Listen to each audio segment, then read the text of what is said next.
Assalamualaikum warahmatullahi wabarakatuh. Bismillahirrahmanirrahim. Alhamdulillahil alamin wassalatu wassalamu ala sayyidil mursalin nabiyyina Muhammadin wa ala alihi wa sahbihi ajma'in. Amma ba'd. Jemaah yang dimuliakan oleh Allah Subhanahu wa taala, alhamdulillah Allah Subhanahu wa taala masih memberikan kita nikmat yang tidak terhitung jumlahnya. Alhamdulillah pada pagi hari ini Allah Subhanahu wa taala memberikan kita nikmat taufik untuk dapat beribadah kepada Allah Subhanahu wa taala mulai salat subuh berjamaah, lalu kita hadir di majelis ini, majelis Al-Qur'an Al-Karim, di mana kita sama-sama terus berikhtiar untuk meningkatkan kualitas interaksi kita dengan Al-Qur'an Al-Karim yang dalam hal ini dalam hal pemahaman. Kita duduk hadir di majelis tafsir Al-Quran Al-Karim, maka ini bagian dari ikhtiar kita untuk terus memahami ayat-ayat Allah Subhanahu wa taala. Kita lanjutkan kajian kita di pembahasan tafsir Ibnu Katsir, di mana pada kesempatan sebelumnya kita sudah sampai di ayat yang ke-32. Di pembahasan ayat 31 32 di mana Allah Subhanahu wa taala memberikan satu penegasan tentang kekuasaan Allah Subhanahu wa taala, terutama kepada orang-orang yang enggan untuk beribadah kepada Allah Subhanahu wa taala, orang-orang musyrikin. Allah Subhanahu wa taala berfirman ayat 31, "Qul man yarzuqukum minas sama'i wal ard." Katakan siapakah yang memberikan rezeki pada kalian dari langit maupun bumi? Amman yamlikus sam'a wal absara, dan siapakah yang memiliki pendengaran dan penglihatan, artinya menganugerahkan pendengaran penglihatan. Wa may yukhrijul hayya minal mayyit, dan siapakah yang mengeluarkan yang hidup dari yang mati. Wa yukhrijul mayyita minal hayy, dan mengeluarkan yang mati dari yang hidup. Dimana kalau ini maknanya sebagaimana ini pembahasan di surat Ali Imran, ya.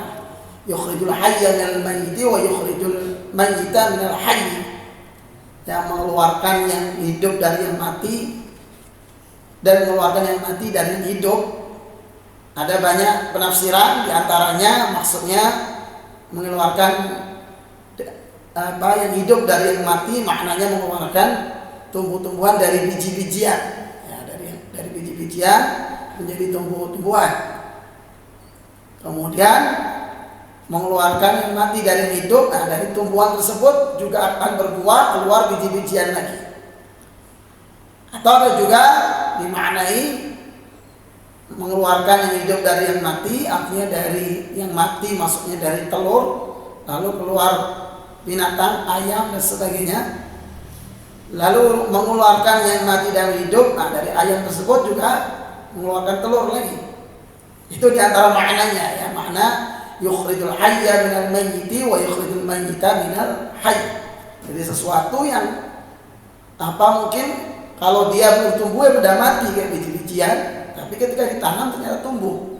Nah, ini di antara makna yang disebutkan dalam tafsir Ibnu Katsir di surat Al-Imran yang pernah kita bahas. Wa may yudabbirul amr, dan siapakah yang mengatur semua urusan alam semesta ini? Fasayaquluna Allah, maka niscaya mereka akan berkata Allah. Artinya ketika orang-orang kafir, orang musyrikin ditanya tentang ini semua, mereka menjawab ya Allah. Maknanya sekedar mengakui Allah Subhanahu wa taala sebagai pencipta, lalu kemudian juga pemberi rezeki, lalu juga yang menumbuhkan tanaman dan sebagainya. Ini tentu ya juga diakui oleh orang-orang kafir. Cuma bedanya mereka ini tidak mau menyembah Allah Subhanahu wa taala. Maka sekedar itu saja, tapi kemudian tidak mau beribadah pada Allah, ya ini seperti yang dilakukan orang-orang kafir, orang musyrikin. Sekedar kita mengakui Allah Subhanahu wa taala sebagai pencipta, pemberi rezeki, tapi kemudian tidak berbuah menyembah pada Allah Subhanahu wa taala, beribadah pada Allah Subhanahu wa taala, ya ini belum kemudian memenuhi perintah Allah Subhanahu wa taala. Faqul afala tattaqun, maka katakanlah, apakah mengapa kalian tidak bertakwa? Lalu di ayat 32 yang terakhir kita bahas, fadzalikumullahu rabbukumul haqq. Maka itulah Rabb kalian yang hak. Artinya setelah bukti-bukti yang banyak tadi, ini sebagai bukti dari Allah Subhanahu wa taala, bukti kekuasaan Allah Subhanahu wa taala, segala fenomena alam, tanda-tanda kekuasaan Allah. Ini menunjukkan Allah lah Rabb yang hak. Famadza ba'dal haqqi illa dhalal. Maka adakah setelah kebaikan selain kesesatan? Artinya kalau kita udah tahu ini Allah adalah Rabb yang hak, yang menciptakan dan mengatur alam semesta, nah tentu selain itu penyembahan kepada selain Allah Subhanahu wa taala adalah sebuah bentuk kesesatan. Ini juga bagian dari kita menguatkan tauhid kita, mengokohkan tauhid kita dengan memahami kekuasaan-kekuasaan Allah Subhanahu wa taala di alam semesta ini yang cukup banyak, yang sangat banyak Allah tunjukkan. Tentu ini memberikan satu pemahaman pada kita, itu semua tidak terjadi dengan sendirinya. Alam semesta dengan segala ketelitiannya, keseimbangannya, sebagaimana Allah firmankan dalam surah Al-Mulk ayat yang ketiga, Allah berfirman, alladzi khalaqa sab'a samawati tibaqa. Ialah Allah yang menciptakan 7 langit berlapis-lapis. Ma tara fi khalqir rahmani min tafawut. Tidak akan kamu lihat sesuatu yang tidak seimbang pada penciptaan Allah yang Maha Ar-Rahman, Maha Pengasih. Artinya nggak ada yang cacat, nggak ada yang tidak stabil, semua berjalan sangat stabil, seimbang. Farji al-basara al-tara bil futur. Maka lihat kembali, Allah perintahkan, lihat sekali lagi, lihat berulang-ulang, amati berulang-ulang. Adakah kamu melihat sesuatu yang cacat? Nah, ini diantara Allah tegaskan, kita diperintahkan untuk melihat itu, fenomena alam itu, termasuk kestabilan alam semesta ini dengan segala aktivitasnya, peredarannya, seperti firman Allah dalam surat Yasin ayat 38-40, wasyamsu tajri mustaqarrin laha, dan matahari itu beredar pada tempat orbitnya, tempat peredarannya. Dzalika taqdirul azizil alim, itulah ketetapan Allah yang Maha Perkasa, Maha Mengetahui, di mana setiap benda langit itu ada garis edarnya yang tidak kemudian tidak terjadi tabrakan, sebagaimana disebut di ayat berikutnya juga, wal qamara qaddarnahu manazila hatta 'ada kal urjunil qadim, dan telah kami tetapkan tempat peredaran bagi bulan sehingga setelah ia sampai ke tempat peredaran yang terakhir, kembalilah ia seperti bentuk tandan yang tua. Makanya ada kemudian perubahan dari sabit terus membesar sampai purnama, kembali ke sabit lagi. Ini yang disebut sebagai tandan yang tua. La syamsu yanbaghi laha an tudrikal qamara wa al-lailu sabiqun nahar. Di mana dengan ketetapan itu setiap benda ada garis edarnya, maka tidak mungkin bagi matahari mengejar bulan dan malam pun tidak dapat mendahului siang. Wa kullum fi falaki yasbahun, dan masing-masing beredar pada garis edarnya. Ya, sehingga kemudian matahari nggak bisa bertabrakan dengan bulan, karena setiap benda langit ada tempat beredaran masing-masing. Ini juga tentu menunjukkan kekuasaan Allah Subhanahu wa taala, menunjukkan bahwasannya ini semua tidak berjalan dengan sendirinya. Tapi ada zat yang mengatur, yang maha sempurna, maha kuasa untuk mengatur itu semua. Makanya di ayat 32 ditegaskan, tentu muaranya bukan sekedar kita takjub, bukan sekedar kita kagum, tetapi muaranya semakin meyakini kebenaran Allah Subhanahu wa taala, kekuasaan Allah, dan meyakini kebenaran Al-Qur'an Al-Karim. Sebagaimana banyak firman Allah di Al-Quran terkait ayat-ayat semacam ini ya. Di antaranya misalnya di surat Ali Imran ayat 190, inna fi khalqis samawati wal ardi wa ikhtilafil laili wan nahari la ayatin li ulil albab. Sesungguhnya pada penciptaan langit dan bumi dan pergantian malam dan siang ada tanda-tanda kebesaran Allah bagi orang-orang yang berakal. Sebagaimana di ayat 32 ini, ya tentu Allah tegaskan itu semua muaranya menegaskan Allah lah sebagai Rabb yang hak. Ya, sebagai mengokohkan tauhid kita, maka persembahan selain Allah adalah kesesatan. Famada ba'dal haqqi illa dhalal. Lalu juga meneguhkan keyakinan kita akan kebenaran Al-Quran Al-Karim. Kebenaran Al-Quran bahwasanya Al-Quran dari Allah Subhanahu wa Ta'ala. Kemudian kebenaran segala ajarannya yang sempurna. Jadi sekali lagi endingnya muaranya ke situ. Ya, meneguhkan keyakinan kita. Jadi sekali lagi bukan sekedar takjub ya. Karena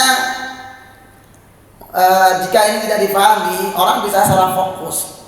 Kan banyak orang ini hanya kemudian fokus mengamati fenomena-fenomena alam yang Allah sebutkan dalam Al-Quran, kemudian berhenti di situ saja. Ya. Kan banyak sekali yang fenomena alam ini yang dibuktikan kebenarannya melalui sains modern. Tentu ini menunjukkan yang waktu itu turun sekitar 15 abad yang lalu ya. Tentu nggak mungkin itu dari manusia ya. Di zaman itu ternyata berbagai hal yang Allah sebutkan dalam Al-Quran ini terbukti kebenarannya di dalam ilmu pengetahuan modern. Tentu bukan sekedar itu saja, sekedar kita mengatakan oh ternyata sudah ada ya di Quran, oh ternyata sudah disebutkan begitu saja. Tapi ini Allah sebutkan dalam rangka menegaskan kebenaran Al-Quran Al-Karim. Sebagaimana firman-Nya di akhir surat Fussilat ya, ayat terakhir ayat 53. Allah berfirman, "Sanurihim ayatina fil afaqi wa fi anfusihim hatta yatabayyana lahum annahu al-haq." Kami akan memperlihatkan kepada mereka tanda-tanda kebesaran kami di segenap penjuru dan pada diri mereka sendiri. Termasuk di dalam Al-Quran banyak sekali ya, ayat-ayat menyebutkan tentang bagaimana organ tubuh manusia, perkembangan janin di dalam rahim.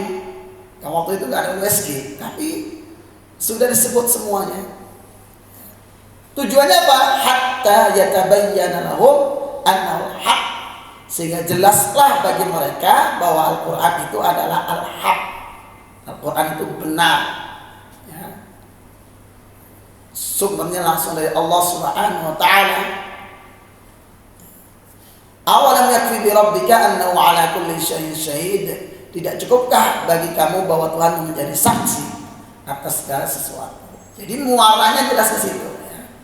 Semakin mengokohkan keyakinan kita atas kebenaran Al-Quran Al-Karim, tentu setelah yakin ya kita semakin bersungguh-sungguh di dalam mengamalkannya ya, di dalam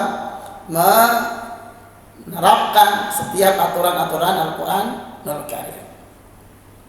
Di mana Al-Quran ini jelas ya secara sumber ya, disebutkan bahwasanya disebut sebagai kitabul ilahi ay ilahul masdar mi'ah fil mi'ah, kan kitabnya Syekh Qardawi ya. Sebutkan kitab Kaifa Nata'amal ma'al Quran tersebut ya. Di antara karakteristiknya adalah kitabul ilahi, yaitu ilahul masdar mi'ah fil mi'ah. Jadi Quran ini sumbernya adalah ilahi dari Allah Subhanahu wa Ta'ala 100% lafzan wa makna, baik secara lafaz maupun makna. Termasuk lafaz ini ya cara bacanya, lafaznya, bagaimana pengucapannya. Jadi sumbernya langsung dari Allah Subhanahu wa Ta'ala ya, 100% cara baca Al-Quran itu dari Allah Subhanahu wa Ta'ala. Bahkan Rasulullah SAW pun itu hanya diperintahkan mengikuti contoh saja. Makanya kemudian di antara konsekuensi yang hendaknya kita perhatikan bahwasanya hendaknya kita terus berusaha untuk membaca Al-Quran Karim dengan baik dan benar. Tentu ada proses belajar ya. Karena itu adalah aktivitas, maka di antara konsekuensinya juga sehingga tilawatul Quran, membacanya itu menjadi satu aktivitas ibadah yang tersendiri, yang tertentu, yang pahalanya dinilai per hurufnya, sebagaimana sabda Rasulullah SAW, man qara'a harfan min kitabillah falahu bi hasanatun wal hasanatu bi asyri amsalha. Barang siapa yang membaca satu huruf dari kitabullah, maka baginya satu kebaikan, dan setiap kebaikan dilipat gandakan 10 kali lipat. Jadi dia sudah merupakan satu ibadah tertentu dengan ketentuan tertentu. Ya, sebagaimana sholat, ibadah tertentu dengan kaifiah, syarat dan ketentuan tersendiri. Sama, tilawatul Quran itu juga satu ibadah tertentu. Ini konsekuensi dari bahwasanya Al-Quran itu bersumber langsung dari Allah, baik secara lafaz, termasuk cara membaca lafaznya, dan juga secara makna. Sehingga ya ini bagian dari peluang-peluang amal kita dalam Al-Quran, di mana tentu di majelis ini fokusnya ke interaksi secara makna. Ini juga bagian dari kewajiban kita memahami Al-Quran Karim. Di antara wasilahnya ya kita hadir di majelis Al-Quran, majelis tafsir. Ini bagian dari salah satu wasilah saja ya. Tapi tentu ada kewajiban-kewajiban yang tidak bisa diabaikan ya, termasuk mengamalkannya, sehingga nggak perlu saling dibenturkan atau saling dibanding-bandingkan ya. Orang misalnya mengatakan lebih baik mana, bacaan bagus tapi nggak mengamalkan, atau bacaan nggak bagus tapi nggak mengamalkan juga. Jadi ini kan ada tipe-tipe begitu yang suka membanding-bandingkan begitu. Jadi ini masing-masing aktivitas ibadah yang memang harus dikerjakan dengan tentu ada proses pengorbanan, butuh belajar. Setiap poin itu ada prosesnya masing-masing. Termasuk daripada baca tapi nggak paham, atau nggak usah baca misalnya. Sekali lagi, membacanya itu ibadah, memahaminya juga ibadah, mengamalkannya juga kewajiban, kan gitu. Jadi tidak perlu saling dibenturkan.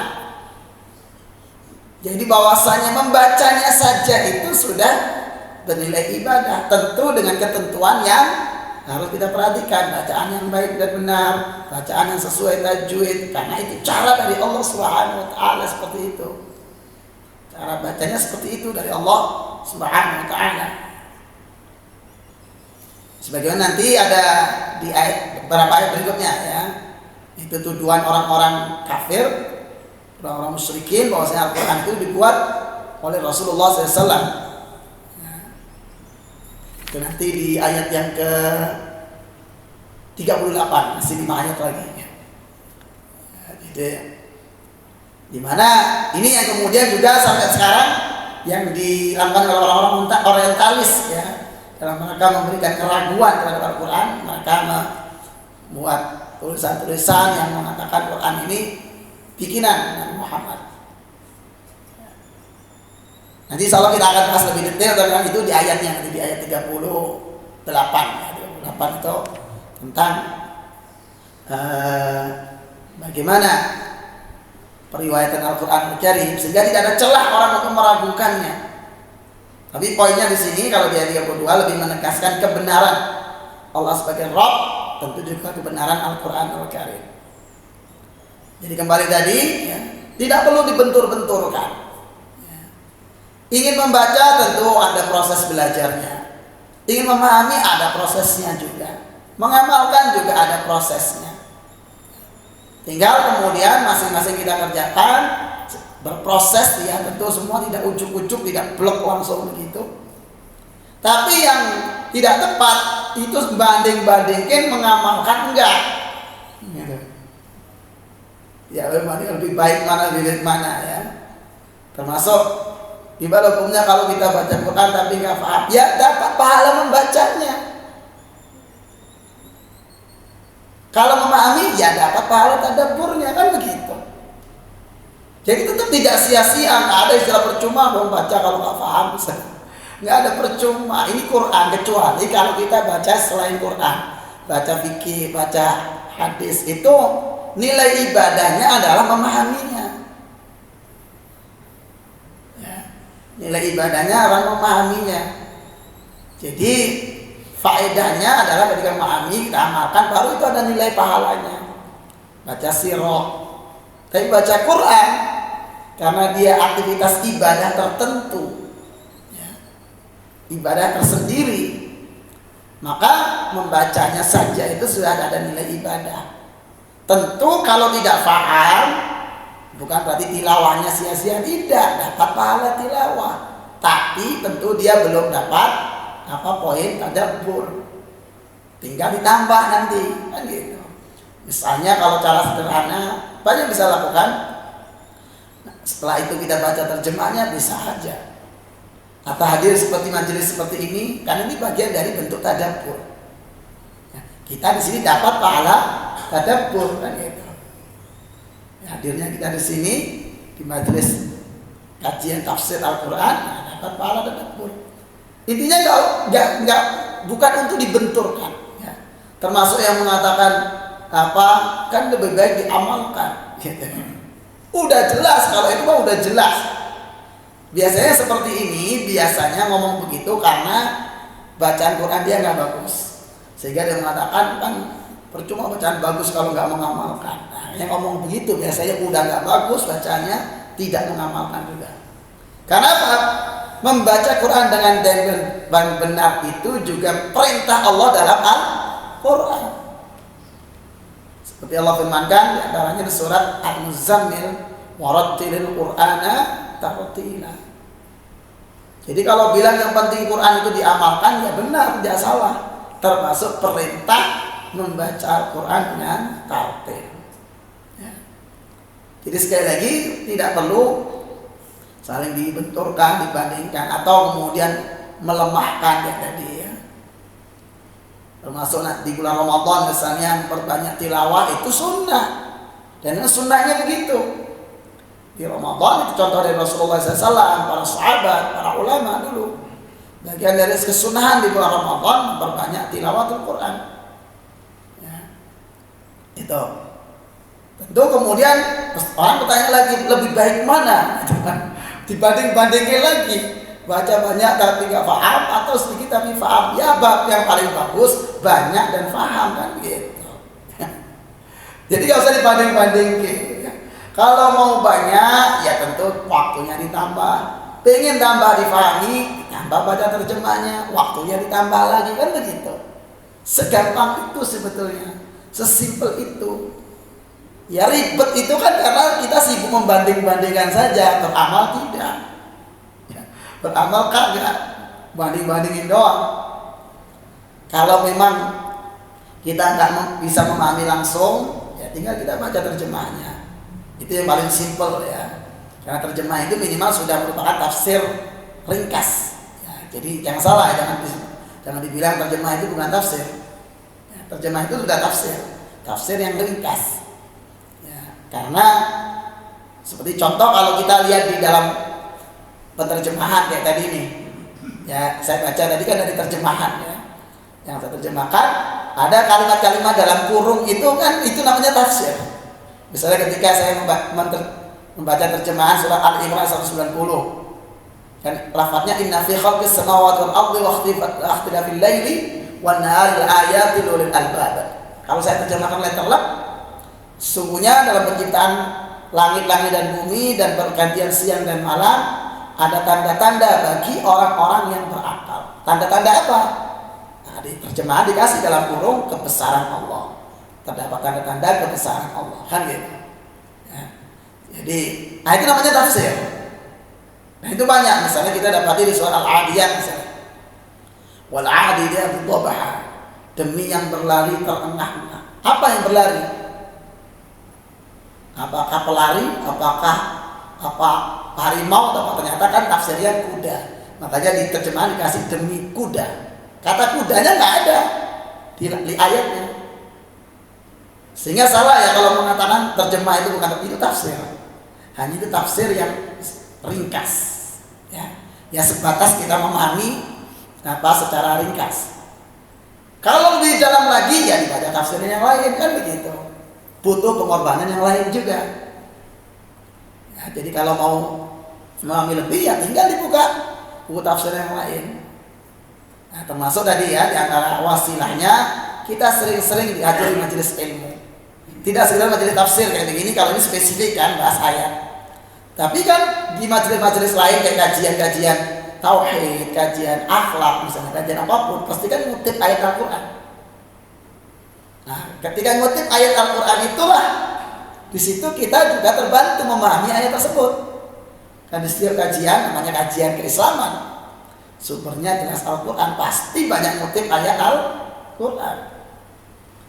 Nah, saat ayat itu dikutip, kita jadi tahu, oh ternyata ini maknanya begitu. Walaupun kajiannya misalnya tentang akhlak, tentang akidah misalnya. Tapi kan ngutip ayat Al-Quran itu juga sangat membantu. Sehingga ketika kita pas baca ketemu ayat tersebut, kita ingat, oh ya kemarin ini dibahas gitu. Jadi ingat, oh ini kemarin dibahas pengajian kemarin. Nah, itu diantara wasilah kita mentadaburi. Itu adalah sering-sering hadir di majelis ilmu lah. Majelis apa? Majelis keislaman.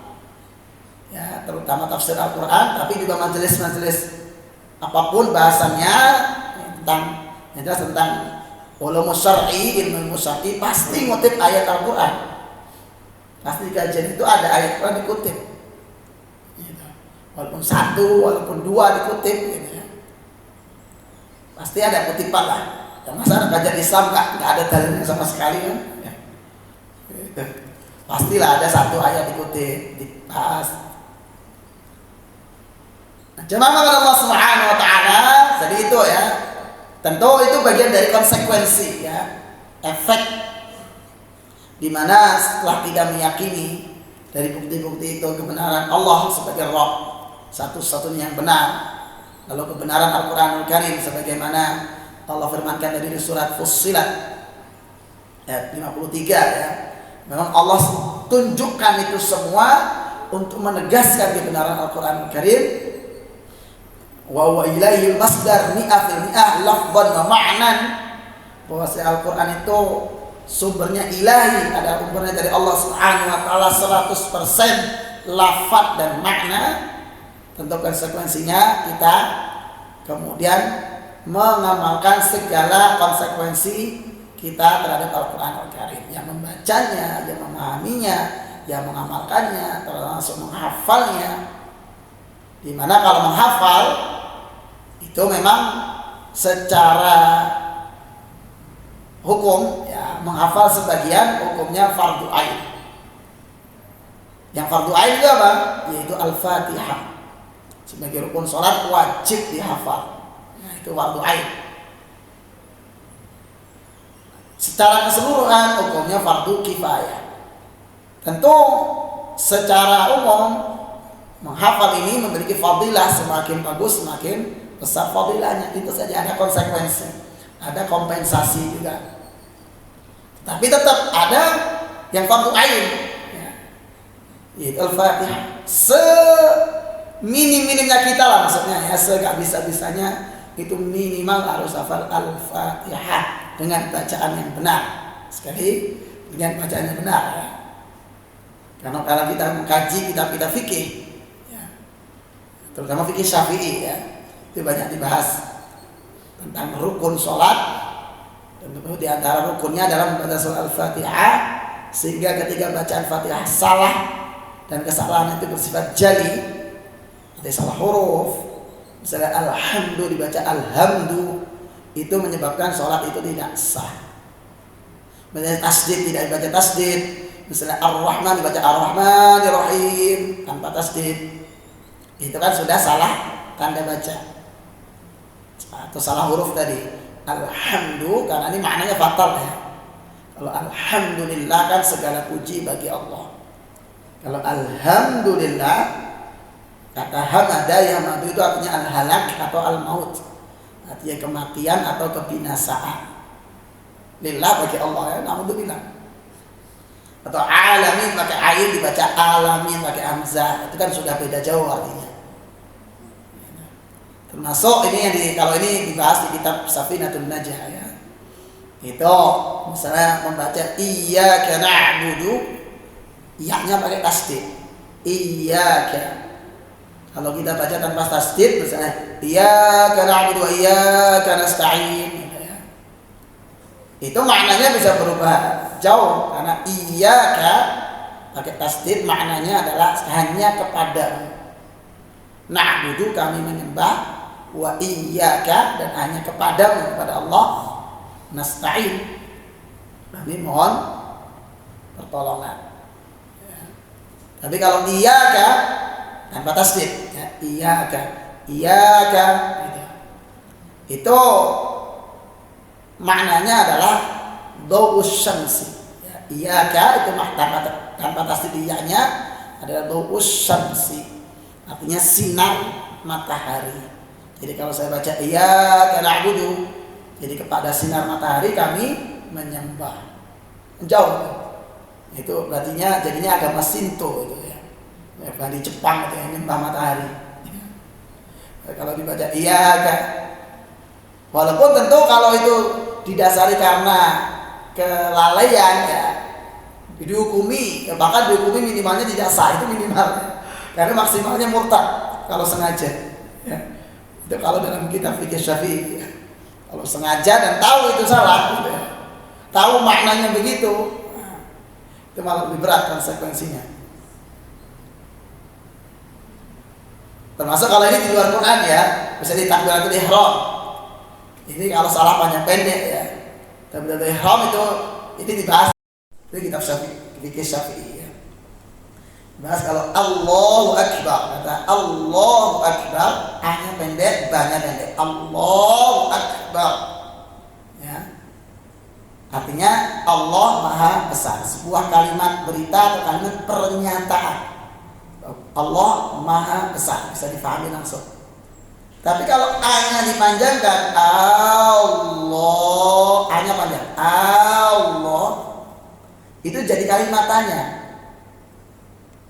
Jadi kalau Allah artinya apakah Allah Maha Besar? Jadi Allahu Akbar itu maknanya jadi apakah Allah Maha Besar? Karena kalimat itu nanti ada di surat Yunus ya. Kata Allah tadi A-nya panjang. Hati-hati ya, kalau baca ayat tersebut yang salah ya, itu masuknya mad lazim, bacanya Allahu khairun ya. Jadi nanti di surat Yunus ada kalimat Allah. Itu kata tanya, apakah Allah yang lebih baik, apakah yang mereka persekutukan? Allahu khairun amma yusyrikun.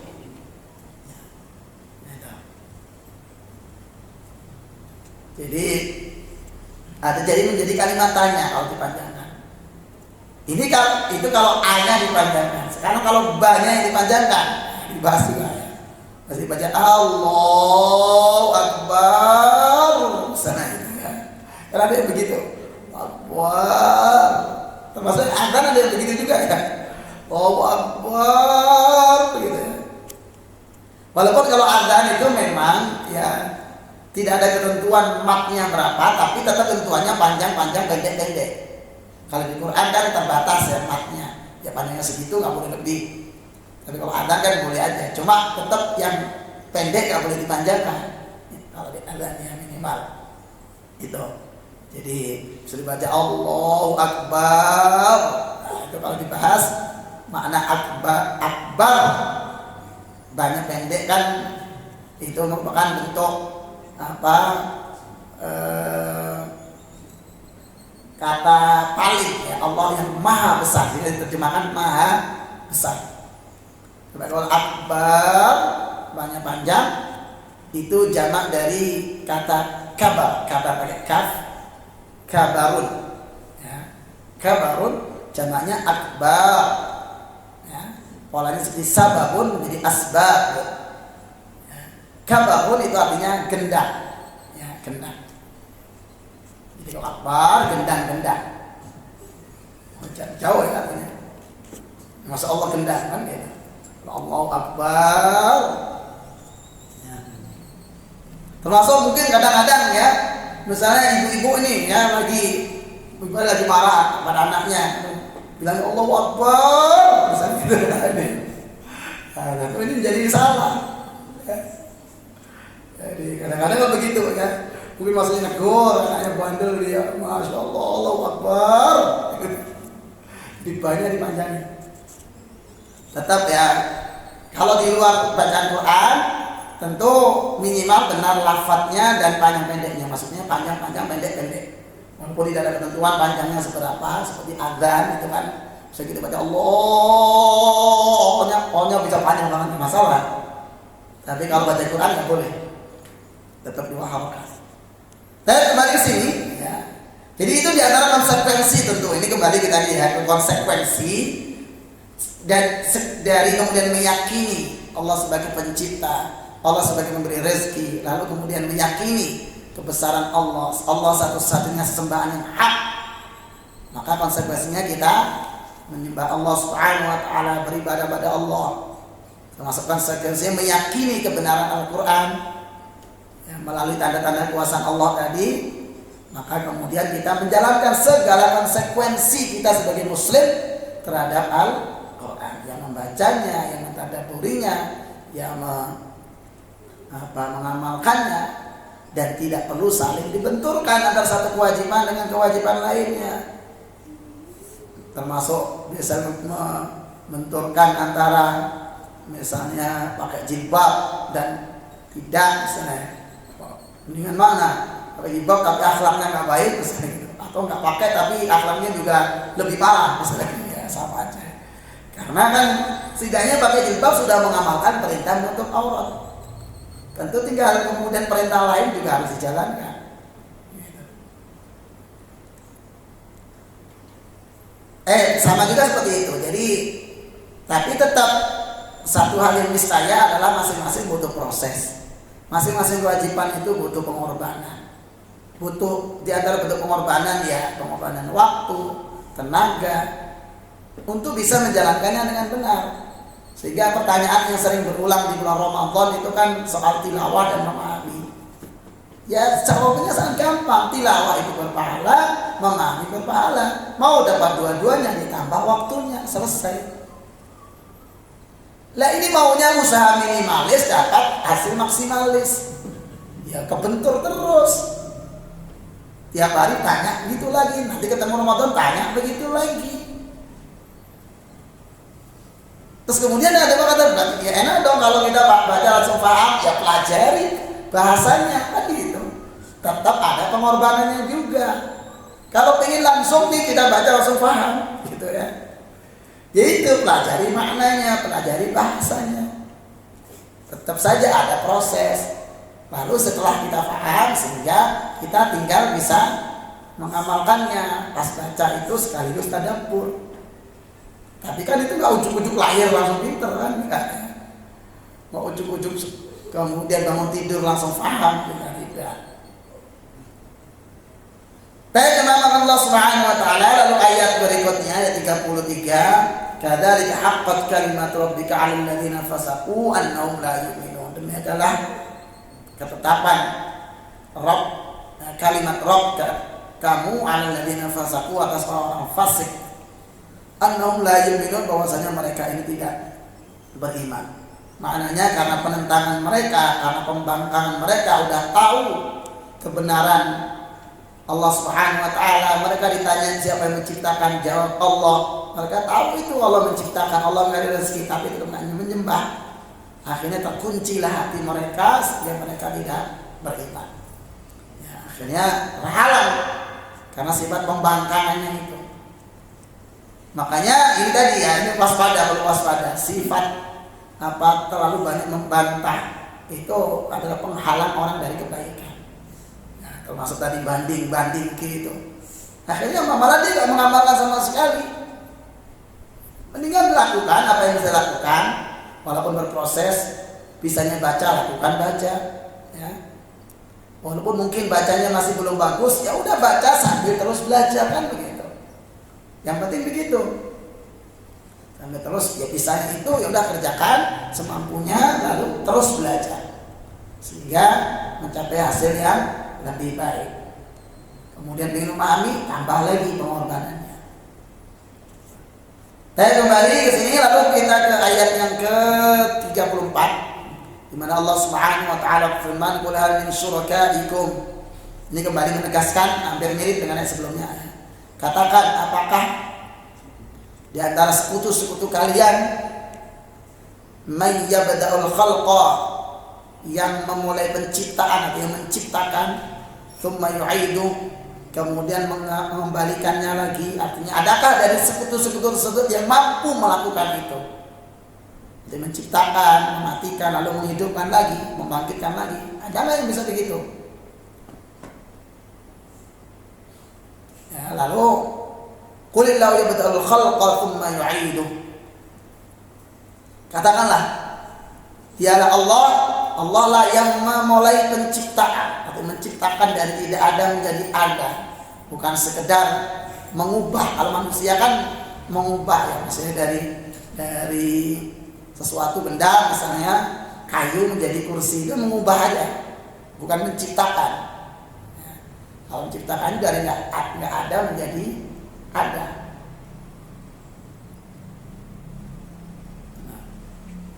Walaupun kita sering menggunakan kata pencipta juga, misalnya pencipta lagu misalnya gitu ya. Dari kata al-khalq itu mengadakan dari yang tidak ada menjadi ada. Walaupun kalau secara bahasa ya bisa aja penggunaannya bisa macam-macam ya. Tsumma yu'idu, dialah Allah yang menciptakan dari awal, ya, dari mengadakan penciptaan dari awal, dari tidak ada menjadi ada, lalu mengembalikannya kembali, mematikannya lagi. Nanti juga akan membangkitkan lagi. Fa anna tufakun, lalu bagaimana kalian bisa dipalingkan. Nah, ini mirip yang disebutkan oleh Allah dalam surah Al-Baqarah ayat 258 tentang kisah Nabi Ibrahim.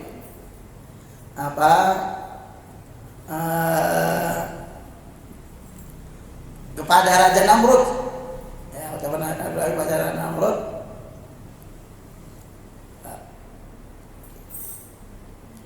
Jadi di mana saat itu terjadi dialog Nabi Ibrahim dengan Nabi Namrud. Ya, disebutkan, alam tara allazi hajja Ibrahim fi rabbih an atallahu mulka. Tidak engkau melihat orang yang mendebat Nabi Ibrahim tentang Tuhannya, di mana Allah berikan dia kekuasaan, ya, kerajaan, kata Namrud ini. Qala Ibrahim, ketika Nabi Ibrahim berkata, Rabbiyalladzi yuhyi wa yumit. Rabbku adalah yang menghidupkan dan mematikan. Karena Namrud ini mengaku Tuhan dua. Maka Nabi Ibrahim mengatakan, Tuhanku adalah yang menciptakan dan yang menghidupkan dan mematikan. Rabbiyalladzi yuhyi wa yumit. Dia jawab, qala ana uhyi wa umit. Aku juga bisa. Aku bisa menghidupkan dan mematikan. Lalu kemudian dia buktikan, dia panggil tuh dua orang di penjara yang memang sudah diputuskan dihukum mati, ya, dua orang itu didatangkan, panggil dua orang ini yang sudah cuma belum dieksekusi, ya. Itu. Lalu kemudian dua orang dipanggil, lalu kemudian satu langsung dibunuh, satu dibebaskan, tuh kan? Saya menghidupkan dan mematikan. Nah, itu persepsi dia. Itu yang dia katakan, saya juga bisa. Gitu. Kalau begitu doang kata dia, gitu. Begitu doang saya belum bisa. Panggil dua orang tuh yang di penjara. Ya. Langsung satu dibunuh, satu udah kamu bebas, kan? Ini saya hidupkan, satunya saya matikan. itu masa juga bisa gitu. Nah, kemudian qala Ibrahim fa inna Allah ya'ti bisyamsi minal masyriqi fa'ti biha minal maghribi. Maka Ibrahim kalau begitu Allah itu yang menerbitkan langit menerbitkan matahari dari timur, maka silakan kamu terbitkan dari barat. Begitu ya, ditantang begitu. Fabuhitan dari kafar, maka bingunglah atau terdiamlah orang kafir itu. Nah, jadi ini tentu makna penciptaan ini adalah dari tidak ada menjadi ada, tidak diklaim seperti Namrud tadi ya, yang mengklaim bisa menghidupkan dan mematikan, ya satu dibunuh, satu dibebaskan. Dan ini ayat yang ke-34 ya, di mana kembali menegaskan kekuasaan Allah yang menciptakan, ya, dan ini pun juga diakui sebetulnya oleh orang-orang musyrikin. Kita ditanya itu, maka kan di akhir ayat ini disebut fa'anna tu'fakun. Lalu bagaimana kalian bisa dipalingkan? Udah tahu begitu, kenapa masih berpaling? Bahasanya begitu ya. Lalu masih senada kita lengkapi ayat ke-35. Qul hal min syurakaikum, katakan adakah di antara sekutu-sekutu kalian man yahdi ilal haq, yang memberi petunjuk pada al-haq ya. Jadi yang memberikan petunjuk pada yang benar. Qulillahu yahdi ilal haq, katakan Allah yang memberi petunjuk pada yang hak ini. Apa man yahdi ilal haqqi, apakah yang memberi petunjuk pada yang hak? Ahaqqu ayyuttaba'a, itu lebih berhak diikuti. Amman la yahdi, ataukah yang tidak mendapat petunjuk? Illa ayyuhda, kecuali jika diberi petunjuk. Maknanya sekutu-sekutu ini, berhala-berhala ini kan nggak bisa memberi petunjuk, memberi aturan, memberi tuntunan hidup, nggak bisa. Tapi poin sebelum kita bahas maknanya, perlu hati-hati ya di lafaz ini, di banyak salah membacanya di kalimat afaman yahdi ilal haqqi ahaqqu ayyuttaba'a amman la yahdi. Banyak membacanya yahdi ya. Ada kata yahdi di awalnya, ada afaman yahdi ilal haqqi ahaqqu ayyuttaba'a amman la yahdi. Berarti kan ada kata yahdi, ada yahidi. Hati-hati kalau kita baca Quran seringkali gak teliti ya. Jadi langsung dibaca apa yahdi, padahal bacanya yahidi. Apa bedanya antara yahdi dan yahidi? Yahdi itu memberi petunjuk, kalau yahidi mendapat petunjuk. Beda ya, beda jauh. Karena satunya memberi, satunya mendapatkan ya. Jadi atau apa, kalau yahdi ini mengarahkan ya. Kalau yahidi terarah, terbimbing. Kalau terjemahan itu membimbing, yahidi terbimbing gitu ya. Beda jauh ya, jangan sampai keliru. Sekali lagi nanti bisa dicek ya. Surat Yunus ayat 35 ya. Kalau saya bikin mushaf itu, di mushaf yang saya buat itu saya tandai supaya orang tidak salah, kasih keterangan di bawah ya. Ada, karena ini banyak salah.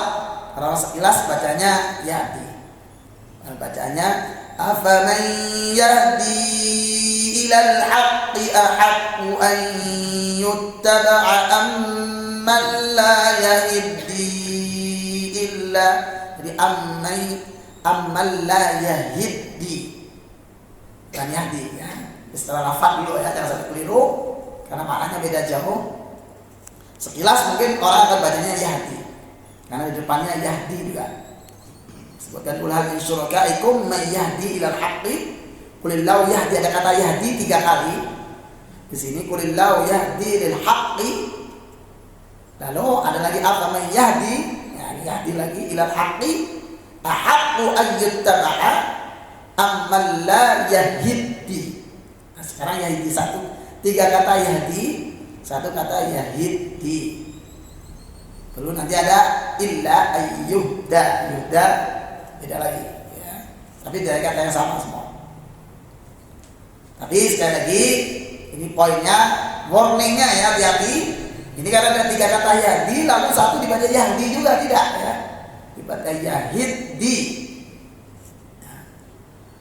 Nah di sini kalau di sini Allah Subhanahu wa taala menyuruh kita, ya di sini poinnya, untuk juga di samping tadi itu mentadabburi kekuasaan Allah, kesempurnaan alam semesta ini.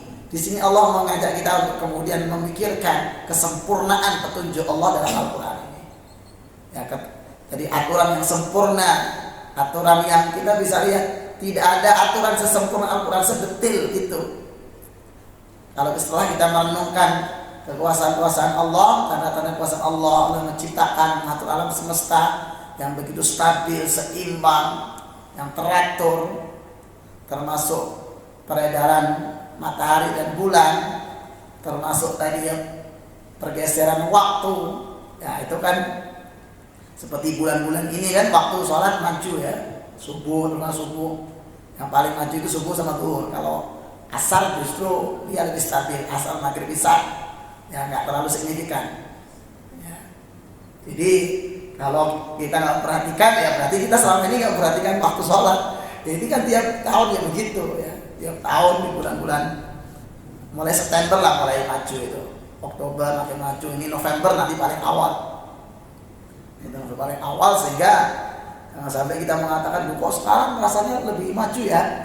Kok sekarang dari dulu kali ya, bukan sekarang doang. Ya dari dulu itu begitu. Gitu. Sekarang kok rasanya maju. Ada juga yang begini, ini menunjukkan dia tidak paham. Ada orang yang dia pagi itu memoto di jam yang sama, memotret matahari pagi.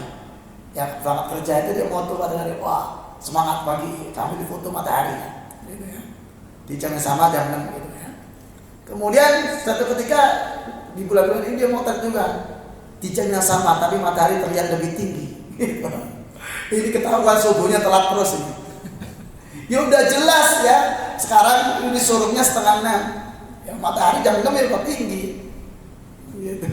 Kalau biasanya misalnya suruhnya ada sampai jam 6 ya, jam 6 kurang itu ya, jam 6 masih gelap. Lah ini foto, tapi di jam yang sama kenapa matahari terlihat lebih tinggi? Gitu. Ini jadi itu bagian dari kestabilan alam semesta yang seperti itu, sehingga apa? Kita bisa dijadikan patokan, ya. Bisa terukur waktu itu, ya. Sebagaimana firman Allah di surat Yunus awal ya, kelima dulu. Walladzi ja'ala asy-syamsa diya'an wal qamara nuran wa qaddarahu manazila lita'lamu 'adada as-sinina wal hisab. Ya, dialah Allah yang menjadikan matahari bersinar dan bulan bercahaya, lalu menetapkan garis orbitnya masing-masing agar kalian mengetahui perhitungan tahun dan jumlah tahun dan perhitungan waktu. Nah, termasuk di sini waktu sholat kan dasarnya adalah waktu matahari, posisi matahari. Ya. Jadi peredaran matahari, sehingga di bulan-bulan ini tentu di setiap wilayah beda siklusnya, tapi dengan siklus yang tetap. Kalau di Indonesia memang siklusnya begitu. Posisinya di sini, gitu. Karena saya lihat fenomena juga Jumatan kalau bulan-bulan ini banyak yang telat soalnya. Ya. Jadi banyak yang datangnya itu pas khutbah kedua. Terus terang kalau saya khutbah di bulan-bulan begini itu, mungkin dia heran, kok sekarang cepet ya khutbahnya? Gitu. Cepet gimana? Bukan sekarang doang, dari dulu ya begitu. Dari begitu dulu ya bulan Oktober, November ya berarti cepet lah.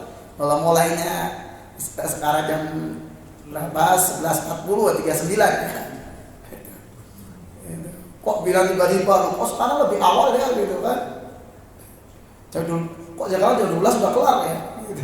Ya udah gitu. Tapi kembali, kalau itu tentang fenomena alam yang tentu kita muaranya pertama tentu juga di antara konsekuensinya kan ada waktu-waktu yang harus kita perhatikan.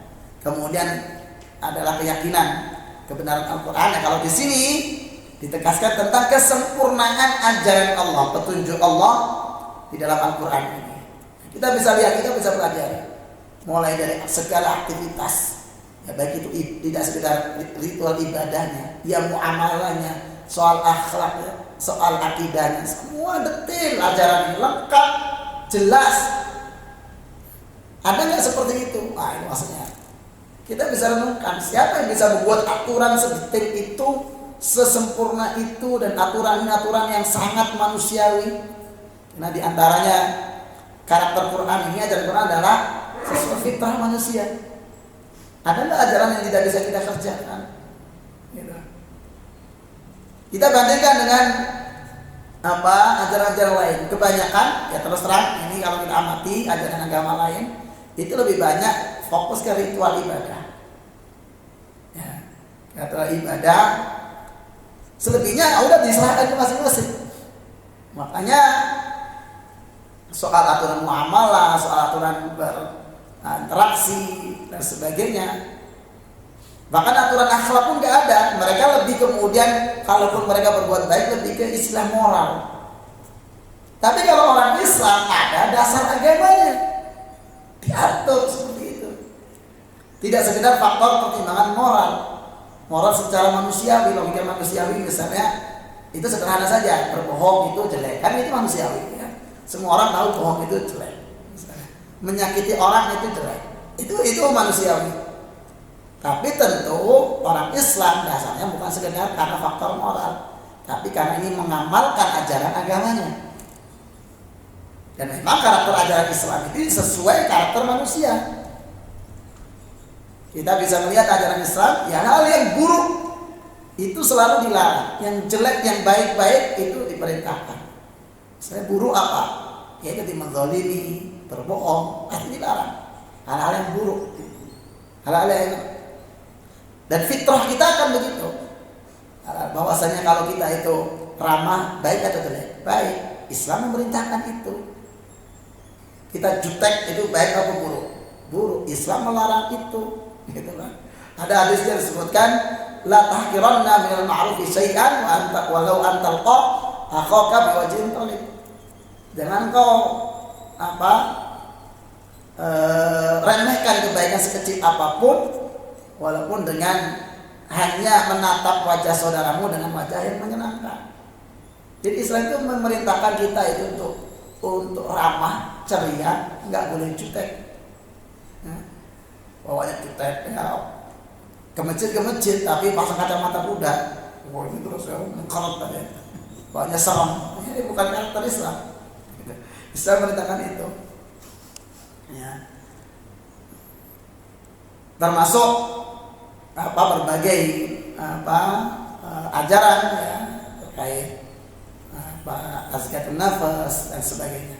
Artinya kalau di sini di ayat ini Allah tegaskan tentang adanya bisa memberikan petunjuk kayak begitu, sedetil itu, serinci itu, sejelas itu. Ataukah sekutu-sekutu itu bisa buat begitu? Enggak kan? Maksudnya begitu ya kalau di ayat ini. Maka apakah Allah yang memberi petunjuk ini? Apa yahdi ilal haqqi ahaqqu ayyuttaba, lebih berhak diikuti atau amman la yahdi, atau yang tidak bisa mendapatkan petunjuk? Sekutu-sekutu ini, berhala-berhala ini kan dia memberi petunjuk dirinya sendiri aja nggak bisa. Illa yuda, kecuali jika dia diberi petunjuk, diarahkan. Maka tentu jawabannya jelas. Yang berhak diikuti ya Allah yang memberi petunjuk, yang bisa memberikan petunjuk, ajaran yang jelas, yang detail, yang rinci. Maka kalau kita mempelajari dengan detail ya, ajaran Islam ini, kesempurnaan ajarannya yang sempurna ini, kita akan mendapati ini bukan aturan yang dibuat oleh manusia. Ya. Tentu Allah yang Maha Pencipta, yang paling paham tentang manusia.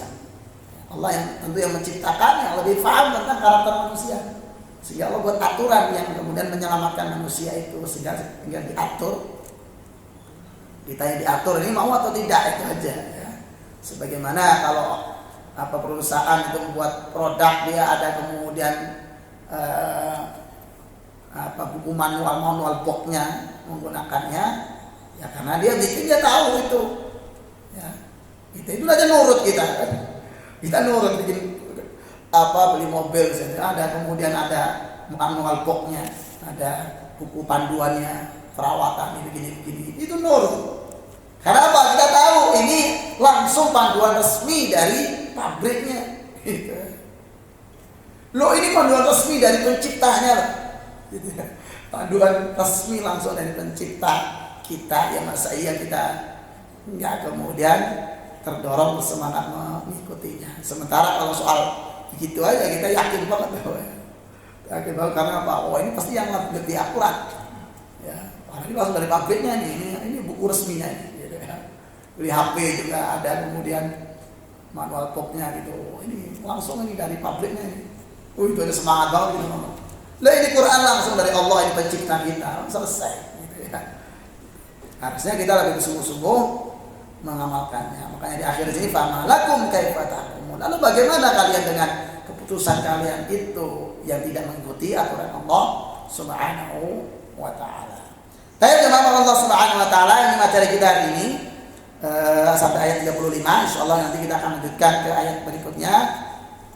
Terutama nanti kita masuk ayat 37 ya, itu terkait i'jazul Quran. Ini dibahas dulu detail di sini oleh Ibnu Katsir tentang i'jazul Quran atau mukjizat Al-Qur'anul Karim. Kita akhiri subhanallahi wa bihamdihi asyhadu an la ilaha illa anta astaghfiruka wa atubu ilaik. Assalamualaikum warahmatullahi wabarakatuh.